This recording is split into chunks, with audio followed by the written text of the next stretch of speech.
So I do have the pleasure of introducing our speaker today, Mark Richards. A resilient individual resembles a twig with a fresh, green, living core. When twisted out of shape, such a twig bends, but it does not break. Instead, it springs back and continues growing. Mark Richards was not broken in spite of being twisted out of shape. In this presentation, Mark will discuss the pivotal lessons that gave him a strong core and give examples of his experience. Please help me in welcoming our guest speaker, Mark Richards.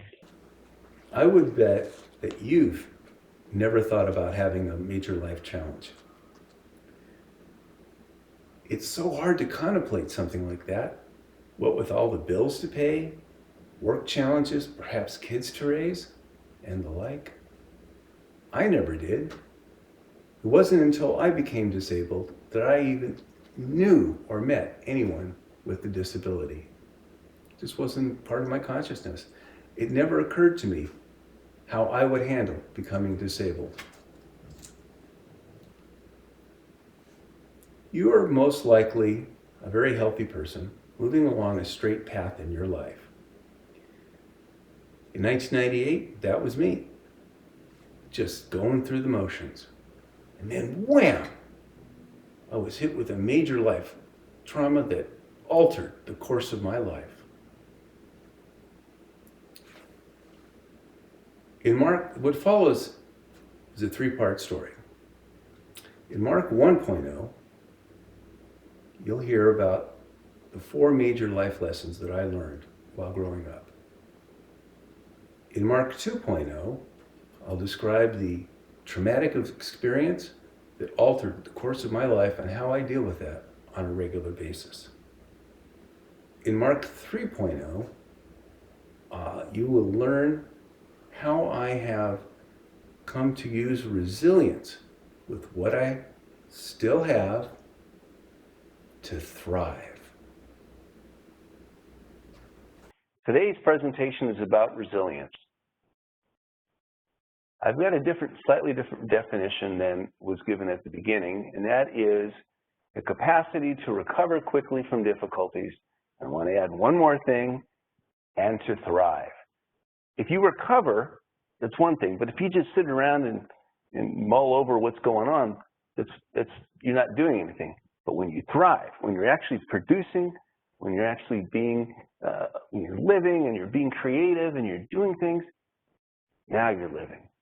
It doesn't matter because, as Bill Bryson said in his book, The Body, you are your brain.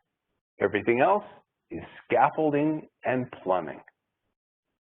To give you some examples of people who have thrived in spite of them having difficulties in their life, I'm going to show you some examples. Now, the first person I'm going to show you here, you'll recognize as our 32nd president, Franklin Delano Roosevelt. When he was a child, he was essentially paralyzed by polio and unable to walk without assistance. Here he is seen in a wheelchair that he rarely is seen in public. He was never seen like this when they had TV. Most people didn't even know he was unable to walk. He was the most reelected president in our nation's history. Stephen Hawking, seen here in a zero-G environment, was the world's most renowned theoretical astrophysicist. Yet he couldn't move a muscle in his body because his scaffolding didn't work, but he was his brain. He wrote a book, A Brief History of Time, that sold more than 10 million copies. Did he need a hand to write his book? No, he used his voice and his interpreter and his people to help him write it. Nick Vujicic is a good example of somebody who was born without arms and legs. Do you need arms and legs to be a productive person? I say no. Nick is one of the most sought-after motivational speakers in the entire world. Here he is seen posing with his family. Russell Burke is a friend of mine, and he was paralyzed about 6 years ago. He jumped in a lake, hit his head, and became a high-level tetraplegic. I'm a paraplegic. I can use 2 of my limbs. My arms are perfectly fine. He cannot move a muscle in his body except for his head, I should say. But he can't even breathe on his own. The tube you see coming out of his neck is a ventilator tube. That helps him breathe. And you might think, what can a person possibly expect out of life if all you can do is smile and move your head a little? And you notice he is smiling. Here's an example of Russell in an adaptive sporting event that I took place in, and this was a few years ago that was just incredible. You'll notice that Russell is smiling as he goes down the hill, and he's just looking happy, and it's just unbelievable to see somebody like this having so much fun. And he's not doing the moving. He's being moved. Does it matter? Not at all. He's no different than you and I. He just can't move part of his body, just like me. A lot of the core values that I got started when I was young. When I was in 5th grade, my teacher, Mr. Mitrick, used to put a lesson plan on our table every morning. When we came in, the goal that we had was to fulfill and complete all of the assignments for the day. If we did that, we had some free time at the end to be creative. He didn't want us to just play, but he wanted us to be creatively as we played. He had lots of science experiments and art equipment around the room. As long as we were productive during the day and finished our work early, we had that time afterwards. I learned a valuable lesson. I learned that being productive will get me rewards. If I finish my work early, I have time to play after. When I went to college, I liked a girl who was a year older than me. Her name was Vivian. Vivian joined a ballroom dance class. And I had never thought of taking a class like that, but I thought, okay, I'll take the class. And in my naivety, I thought, maybe if I took the class and showed interest in the class, she would show interest in me. Didn't quite work that way. In fact, after 3 weeks, she left the class, and I ended up loving ballroom dance so much that I danced for the next 20 years. My specialty was Lindy Hop. I'm going to give you an example of what Lindy Hop is like because it is the best dance in the world, and I just love it.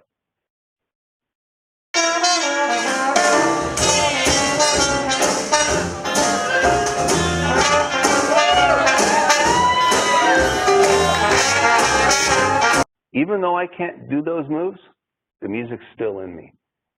I'll tell you why dance is so incredible for me. It's a fusion of 2 senses.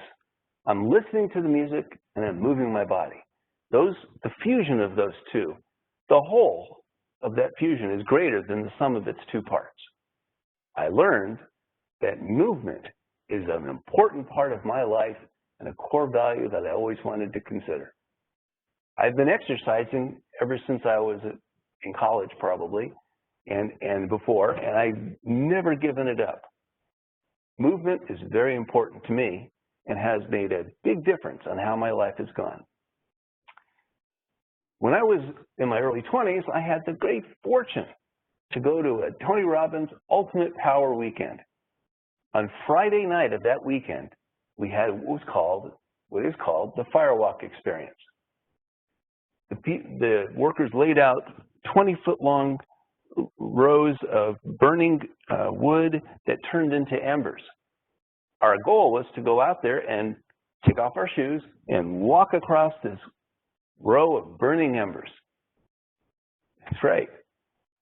He told us, though, because you're not going to think of burning embers, you're going to think of something else. You're going to think of cool moss. What he had us do was make a fist, go out there, walk across this row of burning embers, but you're going to think of walking across a bed of cool moss. And it worked so well that it taught me, here's the person walking across the bed of coals with their fist in their hand, holding their fist, and it taught me that my mind is very powerful. When I was in my late 20s, I met and married the woman of my dreams. Nancy and I learned to dance together, and I eventually we found a song that we both really, really liked. It's Glenn Miller's In the Mood. Here it is with a photo of us on our wedding day.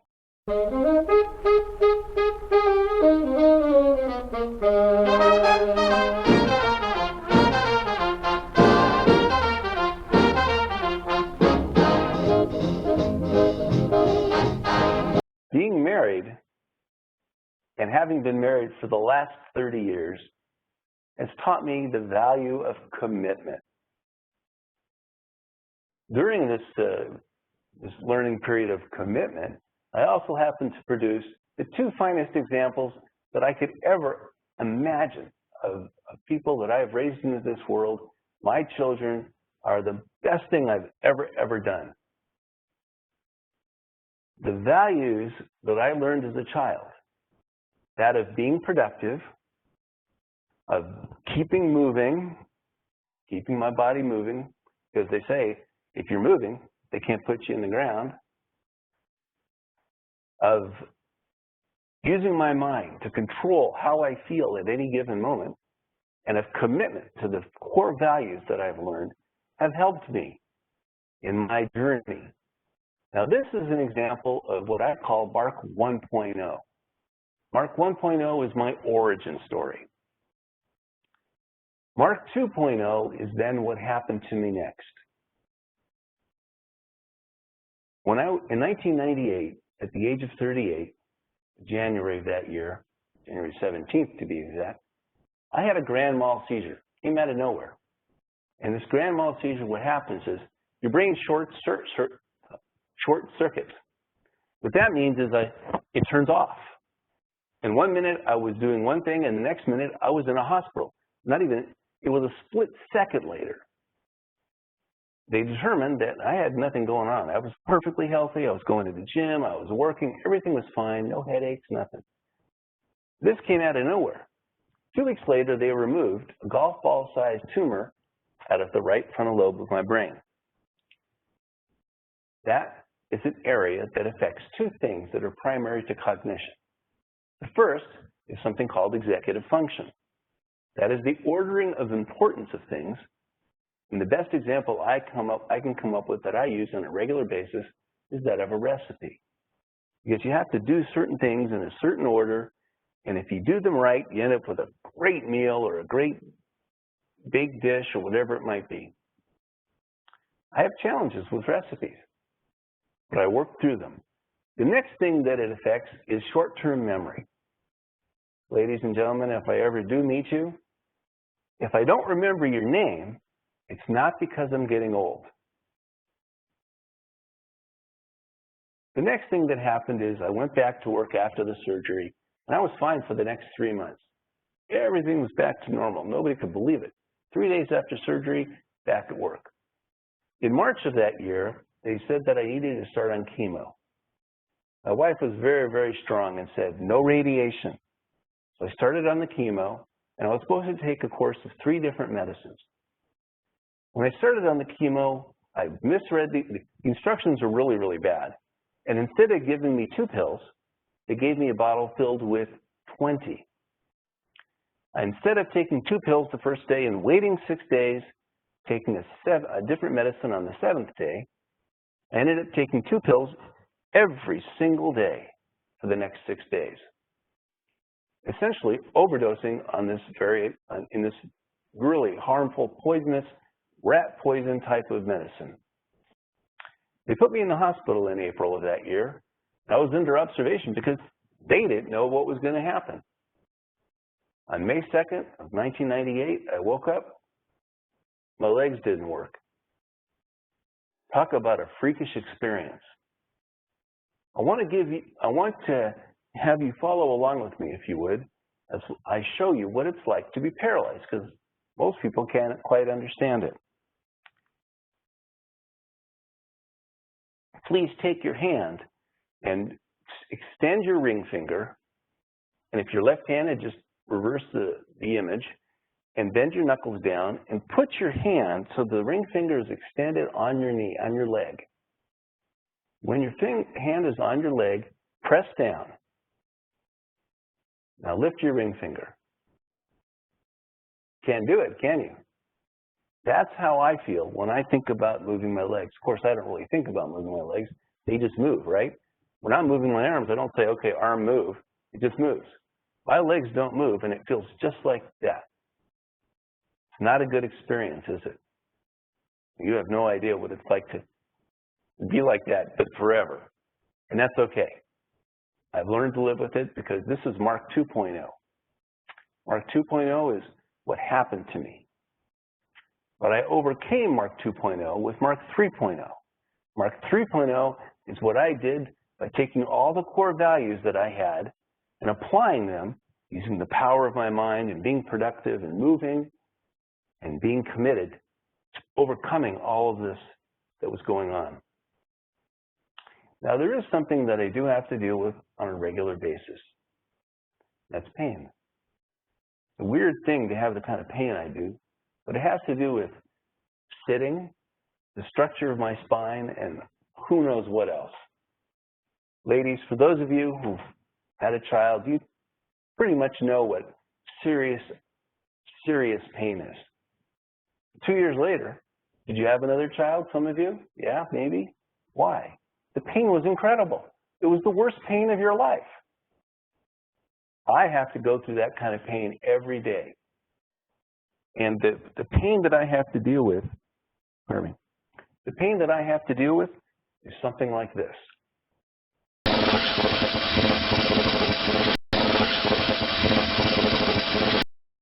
Yes, it really, really hurts.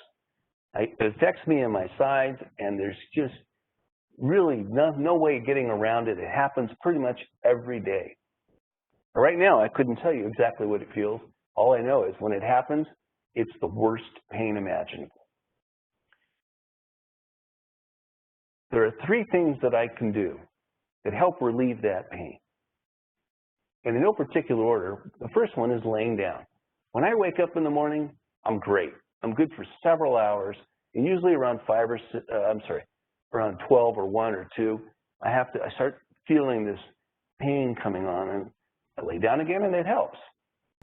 Second thing I do is something called a pressure relief. Now, pressure relief is where I lift myself up out of the wheelchair, and I can get some relief. And it not only helps relieve the pain, but it also releases the pressure off my bottom, because even though I'm sitting on a $400 cushion, there could still be the possibility of an ulcer, a pressure ulcer, and that's not good. The third thing I do has to do with something that I'm going to share with you right now, and please follow along with me in this poem. An evil stain whose name is pain visits whether sun or rain. I tried in vain to get rid of pain. What vanquished pain was Mary Jane. Yes, folks, I do occasionally smoke marijuana. Marijuana doesn't get rid of the pain, but it distracts me. It allows me to focus, use my mind and focus on things like painting or doing exercise or doing other things like creating a presentation like this. And I could be very creative and go out, and it helps eliminate the feeling because I'm focusing. The mind can only think about one thing at a time. Just to give you an idea of some of the other things that I've had to deal with is, remember I talked about scaffolding? They installed, because of the lack of musculature in my abdomen, they installed some extra scaffolding. Now I'm extra strong in my spine, and I can sit up straighter instead of collapsing forward. Just one of those weird things that I have to deal with. And that's Mark 2.0. Those are the things that I've had to deal with. But again, I overcame some of them because of Mark 3.0. Mark 3.0 is something I'm very proud of. He's the version that I now live and breathe every single day. I use the core values that I learned. Remember what they are? Being productive, moving, using the power of my mind, and committing to whatever I felt like doing. These are all components of resiliency. Folks, I was very fortunate. 3 years after I was paralyzed, I met a man named Taylor Isaacs. Taylor and I became close friends. He is a clinical exercise physiologist who started out as an associate professor of kinesiology at CSUN. He has since opened up his own gym called the Center of Restorative Exercise in Northridge. Taylor taught me that I can use exercise to my abilities, whatever I could do, to help strengthen my body with whatever I've got, to stay strong. And it'll help me not only physically, but also mentally. One of the things that Taylor does that he's the only person in the world that I know that does this. He speaks in aphorisms. Aphorisms are cute little sayings that sometimes rhyme, sometimes mean things that are important and are very appropriate to the occasion. The 10 most important two-letter words in the English language that helped me become a better person and an individual are, if it is to be, it is up to me. By thinking, as soon as he said that, it resonated with me. I was going to be that person. It was up to me. If I wanted to learn how to transfer from one surface to another, it was up to me. If I wanted to learn how to drive, it was up to me. And I did those things. I kept thinking about this phrase. I am responsible for my own destiny. And you might say, well, what's it like? I'm going to use a wheelchair. A wheelchair is a tool. If I didn't have a wheelchair, somebody would have to roll me around in a wheelbarrow. Or I'd be in bed all day, or I'd be on the ground pushing myself around. I don't know what would happen. The wheelchair is the best thing that I could possibly have. It is my freedom tool. It is my chariot. And I'm very proud to have a really nice wheelchair. It's a titanium chariot, in fact, and it's got super-powered wheels. These are electric wheels, and I can move in these sort of like an e-bike to go really, really fast. It is awesome. In 2003, Taylor told me to get some long leg braces. He said that I can stand with these braces that lock at the ankle, lock at the knee, and lock at the hip. I got them, and the very first day that I stood up was an incredible feeling. It had been 5 years since I had stood. I don't know if you can see the expression on my face, but I hope you can get the impression that I'm feeling pretty good after standing up for the very first time after 5 years. Then Taylor said, I challenge you to train hard with me so that we could walk at the end of the LA Marathon and cross the finish line. I thought, well, okay, fine. I'll take that on as a challenge, and I'll use my core values. I'll use my core values to help me get across that goal. I got in touch with the LA Marathon crew, the people that were in charge, and I asked for a special VIP visitor's pass that could get me onto the end of the line so that I could walk across the finish line. And during the next year and a half, I trained hard. I got the VIP passes for Taylor and I. And all my family gathered around and friends gathered around that day as I walked across the finish line at the 25th LA Marathon in March of 2005. It was the most incredible experience. I can't even describe it to you. That day, or later that month, I was interviewed by ABC about the experience and about what it's like to be paralyzed. On Thanksgiving Day of 2005, the following aired on ABC. Finally, it's not easy to get up out of your chair after a big Thanksgiving meal. Imagine doing that every day. Kurt Sandoval found a gentleman who does that and is thankful for it. His wall might suggest Mark Richards is a man on the run. But this 46-year-old has been in a wheelchair for 7 years now. Before I became disabled, when I was able, I never thought that I would want to be in a run, a race, a marathon, or anything like that. I just wasn't into that. In 1998, doctors discovered a brain tumor. Complications with his medicine left him permanently paralyzed. May 1st, I was fine, and May 2nd of '98, I woke up, my legs didn't work.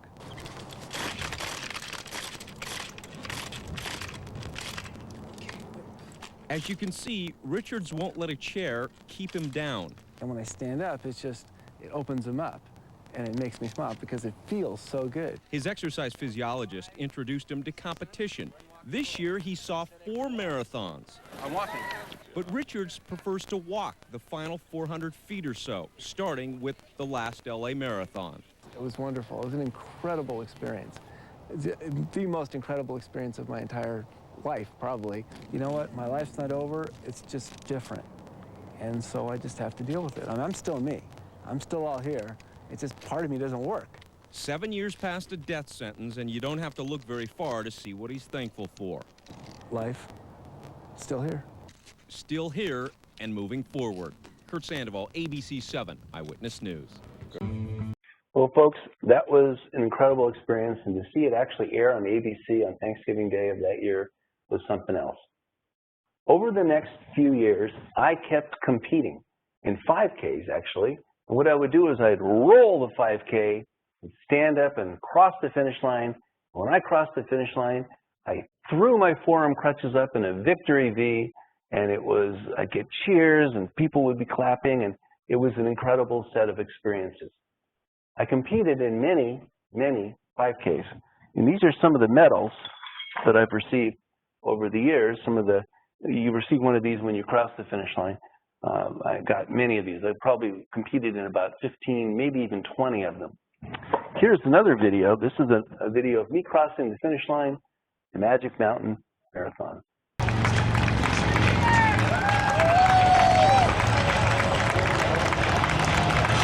You can choose to let life happen to you, or you can choose to make life happen. I think we know what Mark Richards has chosen. Buddy, you are done. You have finished on your feet. Mark Richards!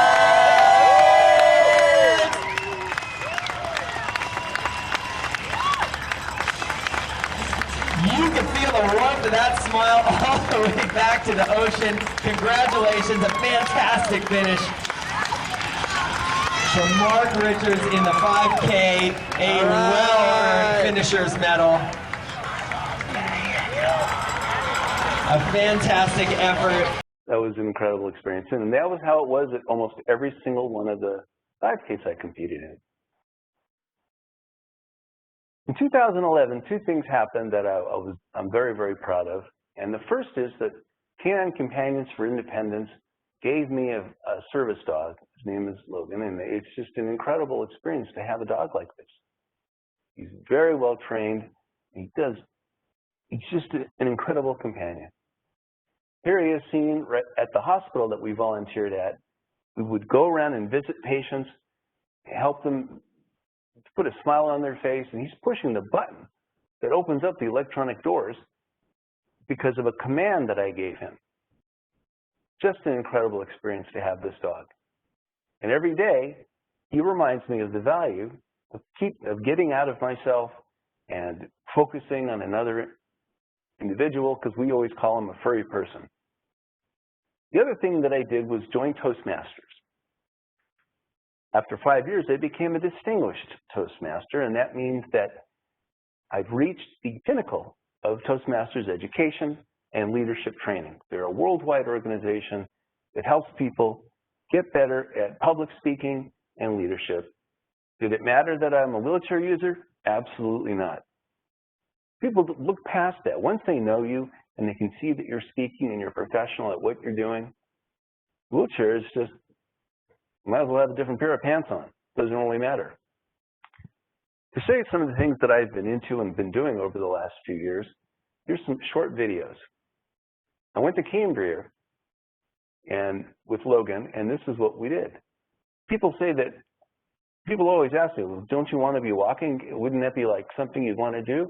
And I say to them, no, I'd rather fly.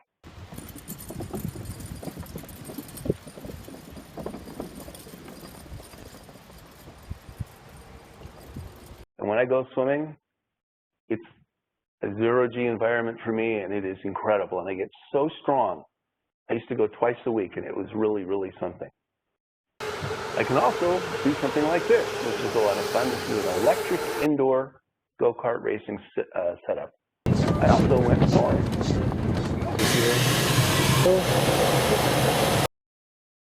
I go kayaking.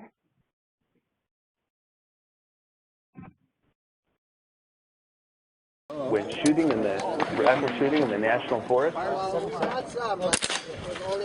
Which one is that? And I do go to the gym on a regular basis because movement is important to me.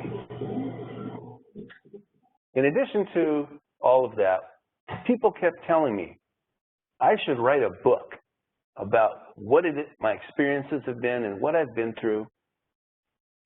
So I did. I wrote a book called 6 Days, The Events That Transformed My Life. I self-published it and had a lot of fun doing that. I'm not selling 10 million copies like Stephen Hawking did, but it's just a lot of fun to have written a memorial or memorandum, or if you will, just something to commemorate everything that I've been through. And it has some nice pictures in there, including that picture of Logan. But it wasn't just things that I did. I decided to start, besides volunteering at the hospital, I volunteer at the local library, and I joined an organization called Triumph Foundation. Triumph is an organization dedicated to helping people who are newly injured with resources, grants and equipment, and adaptive sporting events. I became an ambassador for Triumph so that I would go out and actually give them gift baskets and special things that would help them. We participate in all these different sporting events, and it's been a real pleasure. I also believe in something called lifelong learning. I have continued my education. I am not giving up. Because if the mind is active and the body's active, again, can't put you in the grave, right? Last year, I took a philosophy class at the local College of the Canyons. I got an A. The oldest person. I was twice as old as the teacher. It could have been my kid. I took a painting class earlier this year, and right now I'm taking online courses through edX.org. I'm on my 4th one right now, and I'm learning how to do some programming. A lot of fun. Before I finalize this presentation, I'd like to demonstrate how I interact with Logan. Logan, come here. He's my good boy. Oh yeah, oh he's my good boy. Yes he is. That's right, this is Logan. Say hello to Logan, everyone. Logan, here's some keys. You ready? Here you go. Get. That's it. Go ahead. There you go. Bring him up here. Give. Good boy. Oh, yeah. Oh, he's my good boy. Yes. Okay. Good boy. Down. Good boy. Oh, he's a hero, isn't he? Yes, he is. I lost the use of part of my body that I had grown comfortable with. And it was a major life-changing event. But I learned the power of my mind. Part of my body that doesn't work anymore doesn't affect me on a regular basis. I learned that I could actually have true, lasting impressions on people. In the first part of my life, I learned some valuable lessons that helped me when I became disabled. And now in Mark 3.0, the cornerstone of which was raising my children, I have kept myself going. I have increased my skill level so that I can advance my life. And I've stayed fit so that hopefully I'll be able to live a long and healthy life. I hope you never have a life-altering event. But if you do, remember to use your brain,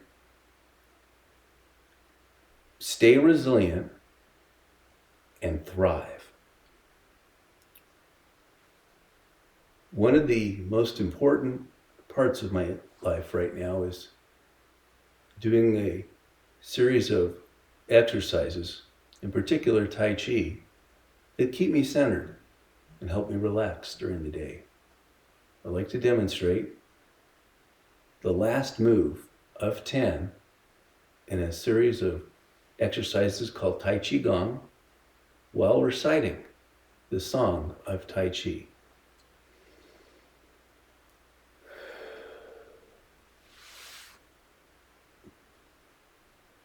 From the clouds she wove heaven and earth. Then the tiger brought the horse to its knees. Between twin peaks they crossed and pushed on